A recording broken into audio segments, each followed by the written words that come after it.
Major funding for these broadcasts has been provided by grants from the CUNY TV Foundation, Capital One Bank, Genova Burns, Jean Tomasi and Webster, New York Community Bank, the Witkoff Group, M&T Bank, Perfect Building Maintenance, Chase Commercial Term Lending, Greenberg Traurig, LLP, Kilroy Architectural Windows, New York's Window Company. Additional funding is provided by grants from AKA Hotels, Corman Communities, Aerial Property Advisors, Bank of America Merrill Lynch, Bank Leumi USA, Briarwood Organization, Colliers International NYC, Cushman and Wakefield, Customers Bank, DDG, Dime Savings Bank of Williamsburg, Eastern Union Funding, Flushing Bank, Friedman LLP, Gemini Real Estate Advisors LLC, Herrick Feinstein LLP, Hersha Hospitality Trust, Investors Bank, James D. Kuhn Real Estate Institute at Syracuse University, James Orphanides Centurion Holdings, Margolin Weiner and Evans LLP, Madison Realty Capital, Massey Knackle Realty Services, Matone Group, Meridian Capital Group, Newmark Grubb Knight Frank, New Banks, People's United Bank, RBS Citizens Bank, SJP Properties, Sterling & Sterling, Stonehenge Partners, TD Bank, Terra CRG, Urban American, and These Friends.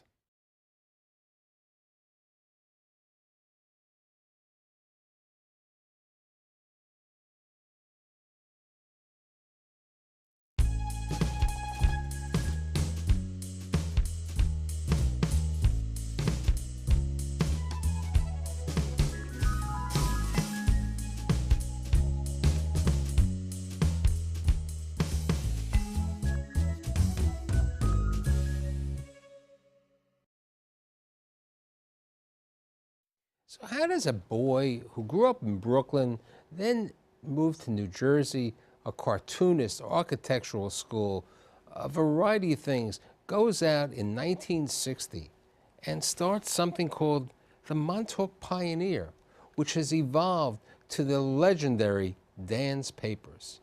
I'm fortunate today to have the founder of Dan's Papers, Dan Rattiner. Thanks for coming. Sure, thanks for having me on. So tell me about your grandparents. You know, they came over at the turn of the century, you were saying? Yeah, on both sides.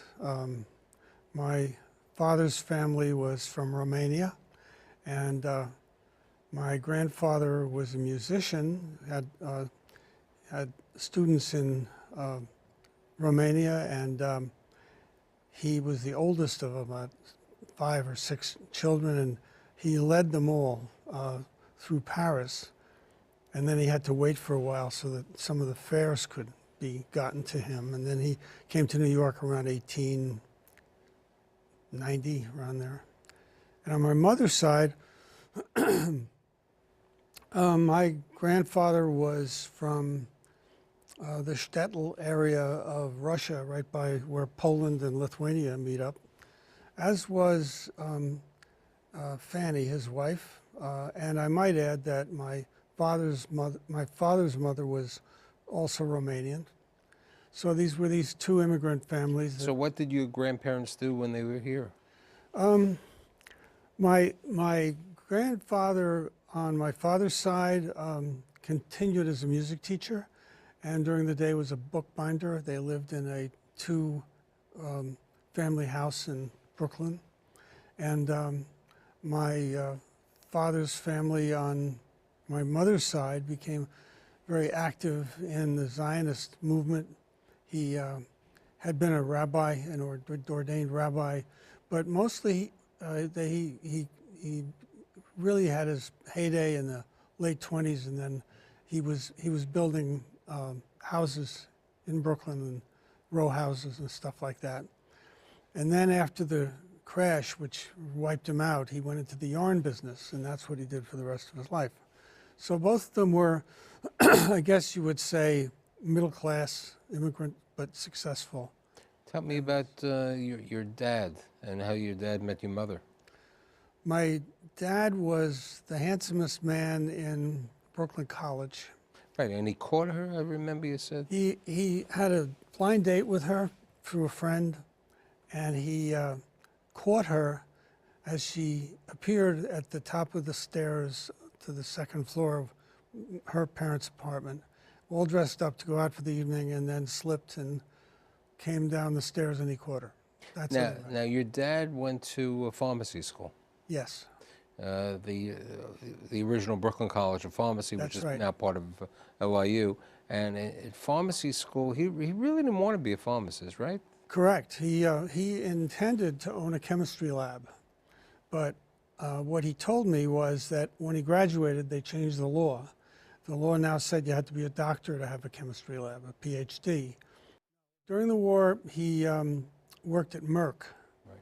And they made penicillin. Penicillin. That's close. Hey, you know, so he worked for all of my growing up in New Jersey, in Milburn, New Jersey. He had a laboratory down in the basement, looked just like a movie set. But he was also involved with hair tonic, right? He invented hair tonic. He invented different kinds of products for cosmetics. And in fact, one of them, older men will remember this, you might. I'm not that old. No, neither am I, but this was back in his day. He invented a hair tonic product called Troll that became the main product on the shelves of every barber shop in America.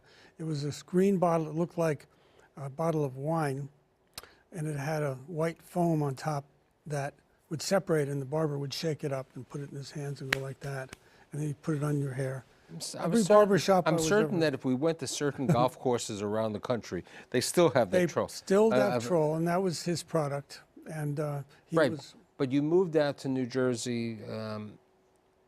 You were born in Brooklyn originally, right? Yes, but I have no recollection of it. I was 2 when we moved to a suburb in New Jersey. Right. So tell me now. You told me that you always were voracious in a variety of things. As a young kid, you were voracious on the piano, right? Yeah. I started playing my nursery rhymes when I was 3 on the piano. Music was de rigueur. My dad was a clarinet player and a saxophone player. I was an amateur. His brother was a trumpet player for the Tommy Dorsey band. He was, pretty well known. So it all ran in the family, coming from my grandfather. And they discovered I had perfect pitch, and they discovered I could play just about anything when I was a very little boy. And so they gave me classical music lessons, and I was scheduled to become the next, great pianist in America. Right. Yeah. And my parents were very much into music. They were into opera. All the famous sopranos of that era in opera, they were swooning over, and they had many friends that were in that suburb in Milburn. But music was very important. But also writing was important to you, right? Not at that time. Later on. Yeah. I had, so anyway, I was a protege until I was 8, and then I was practicing every day for 5 hours. And then what you do? I started getting upset about it. I wanted to be out playing ball. And one day, I had my usual tantrum, I guess you'd call it, as a 7-year-old. And then I would give in, and I'd do my practicing and play the classical music I was learning. And my mother said, okay, that's it. We've decided that we're not going to continue because you're not happy, and we want you to be happy. So, and I was like, you're not? I thought that was how this worked. It's like you tell me to do it and I say no, and then you tell me again and I say yes, and then I do it. So it was kind of like a little drop off for me. And later in high school, I took popular music and had a band, and I've always been interested in music. Now, when you were in high school, what type of jobs did you work? Well, I worked in a retail store on Main Street in Milburn. Was my first job. Didn't like it at all. But during my high school years, when I was old enough to work, I didn't. Neither did any of the other boys in high school. I went to the country club. Now, what about cartoonist? I mean, the illustrator. I started drawing cartoons when I was about 12, and I just wanted to make people laugh, and I wanted to entertain them, and I continued on with that to this day. You graduate high school, and then How did you decide to go to college up in Rochester? I didn't know what I was doing. I got to be a junior, and then what are you going to do? All the kids in that school, which is really, it's one of the best high schools in New Jersey, and it was at the time, although they didn't rank them. But every kid in my class, including the kids who finished last, went to a place. I remember one kid went to Brandeis. He was like 10 from the bottom, and so they had their eye on us. And I was somewhere about a third the way down on the class. And our college advisor came back from a trip to Rochester to look at the school there and told me that he thought that would be a great school for me because he loved the campus, he loved how organized it was. And he said they have a great pre-med program, which is what at the time I was thinking about. They also have a photography program, a music program, Eastman School of Music. So he advised me to go, and I did. Now, at this time, your father decided to change careers again, to go back to pharmacy. He did. That was a very interesting experience for me, and also for him, and my mother, by the way, who was so grounded in Milburn. Right, and your mother went to law school. She was one of the first graduates of law school in 1936. She was the valedictorian of Brooklyn Law, and her career was just cut short by my father, who said, I want us to raise a family, and you shouldn't have a career, and I'll take care of all of the income and go to work every day, and he did. And she loved him, and she went along with it, and was his support all through their lives. And he had gone through some kind of midlife crisis. He was working at a pharmaceutical firm as a salesman, and he was still making stuff in the basement. And he was thinking, he was in his 40s, and he was like 40s and the 60s he was. What am I doing? This isn't to me. I heard about it later. And he decided he wanted to do something for mankind. And he was at a party, and he met a woman who was the widow of a man who had invented an automatic insulin injector. You just put it on your arm, press a button, and it would inject insulin that you put into the top. This is in 1952. And he bought the rights to the patent. He marketed it. He spent a year distributing it around the country like he knew how to do, because he was a sales manager of a cosmetics firm, went out on his own, and it failed. And at that point, he remembered that going out when he was a salesman, that he loved it when he would go to Connecticut, and the pharmacy owners would take him out on their boat and stuff. And that was one thing. And the other was, he told me that we can't live in this house, and I can't earn the same money in my 40s. We're going to have to do something new. Otherwise, we're going to be in the apartments. Right. And what happened was, your dad was licensed in New York State, right, even though you lived in New Jersey. Right. And if you wanted to become a pharmacist, you had to operate in New York State. Right. And so he started to look for a business that was for sale in the magazines, the specialty magazines for pharmacies, where he could buy it with no money down. It made a good profit, and nobody wanted it. Right. Because of where it was. So he finds, from Milburn, New Jersey to Montauk, Long Island, was probably 110 miles or even longer? More. It was about 130 miles. 130 miles. Yeah. And you had never been there. You were in Milburn, in the Milburn Short Hills neighborhood. Yeah. So he ends up and buys White's Drugs? Right, which was the only drugstore in town. Always made a profit. But it was, the drugstores of yesterday are similar to what the Duane Reads are today, right, but selling everything. Okay. That's what this store sold. Okay, it sold everything. It was like a general store. Yes, with a pharmacy. With a pharmacy, with a soda pop, with soda fountain. Right, with a soda fountain. Guess what I got interested in? The soda fountain. Right. Plus, you also had to put the newspapers together, probably. First of all, I fell in love with Montauk. There's a whole other smell in the air when you come down through East Hampton and you're heading out toward Montauk, and the temperature drops, and there's a saltiness to it. It's more of a Nantucket place, back then especially. And I just was so different from where I grew up and we had out there. I grew up where it was, you know, just suburbs, and could have been anywhere. Here was boats and fishermen and, Yeah. you know, and you said, but so how does the kid, you know, who's at the University of Rochester decide one day to create a newspaper, a paper called the Montauk Pioneer? Yes, and that's the first one. Right, printed on July 1st through July 13th, 1960. Yes. Okay, how does that happen? I worked for my dad for 2 years. He was a nice gentleman. But when you work for your father, especially in a retail environment, things need to get done, and if they're not done right, you get chastised for it. And my mother would talk about how once you graduate, you can go to get a pharmacy degree and take over the store. And I was very interested, even in earlier in high school, in stories. I just liked to be around a place where you could sit around and everybody would tell stories about things and history or whatever that came to mind.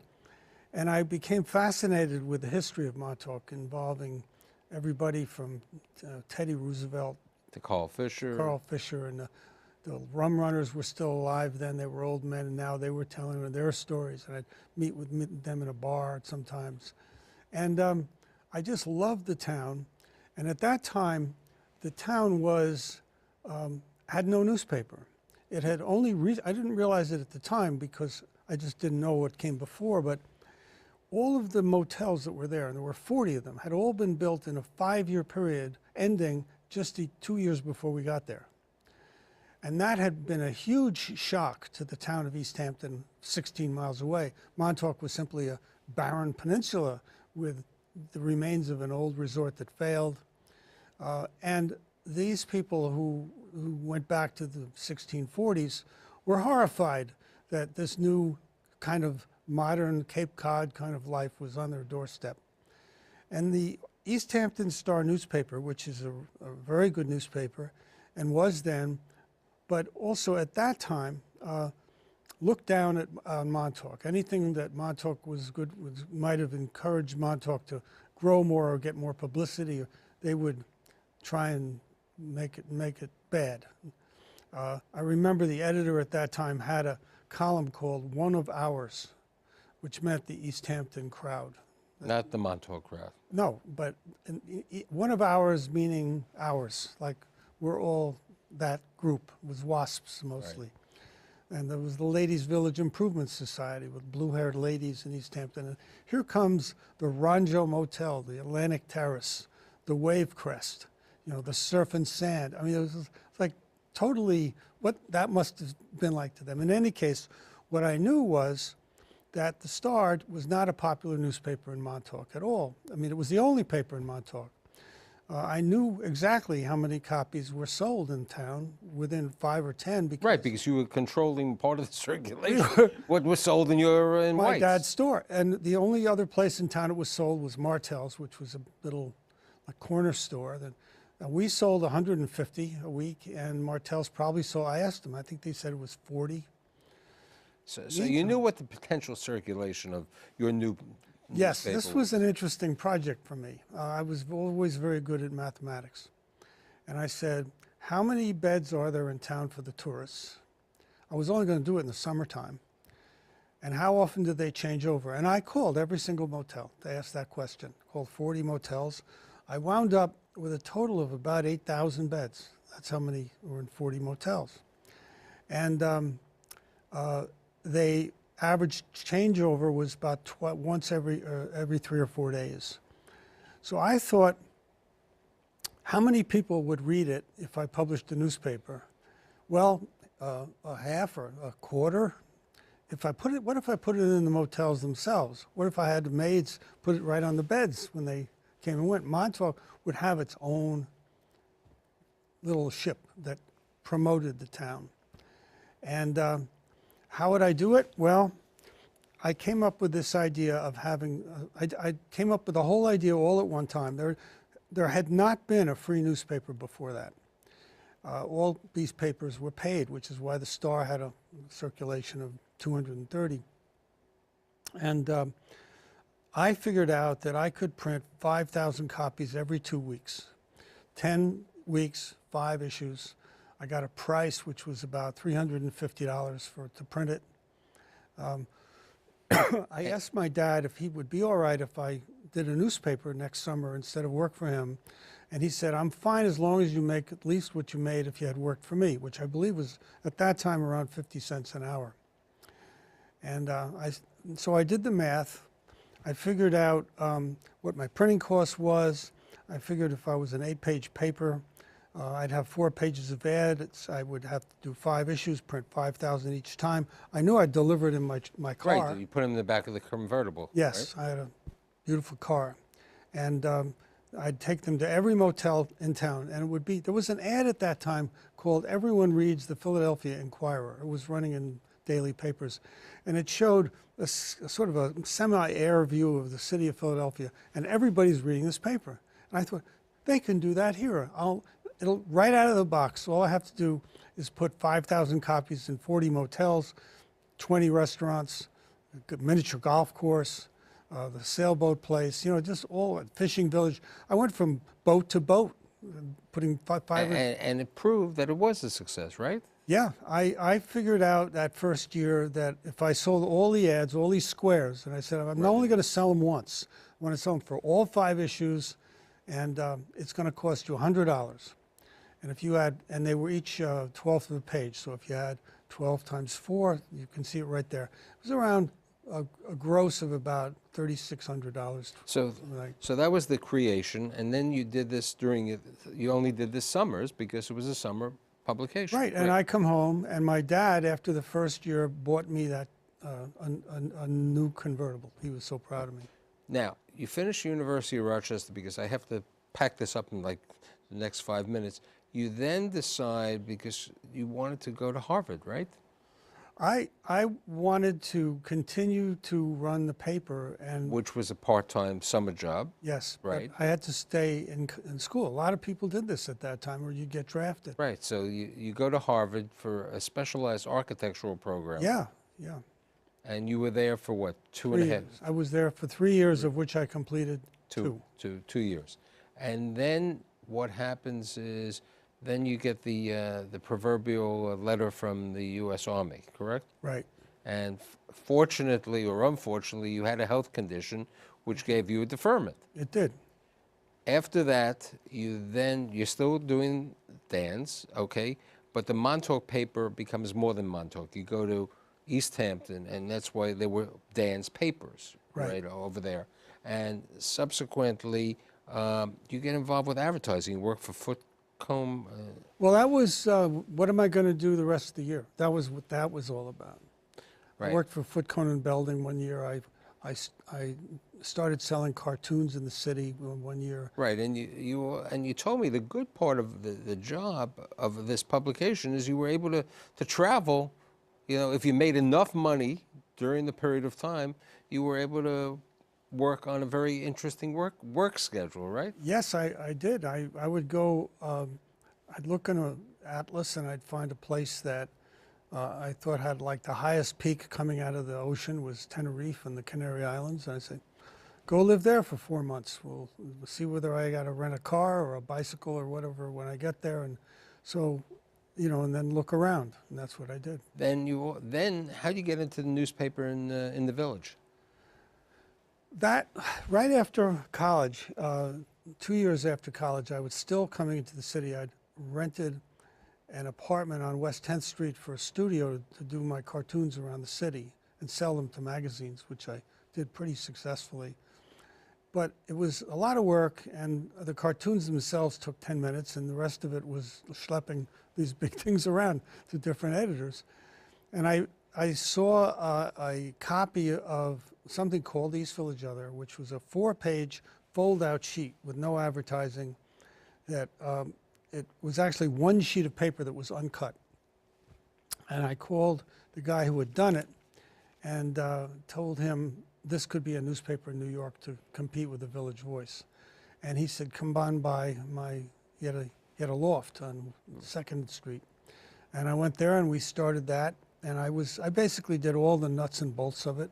And I put my cartoons in it, and he wrote about ending the war in Vietnam, and all kinds of interesting people got very involved with it. Now, over the years, so Dan, the original Montauk started in 1960, and today Dan's is a Conglomeration of all the papers. all the papers.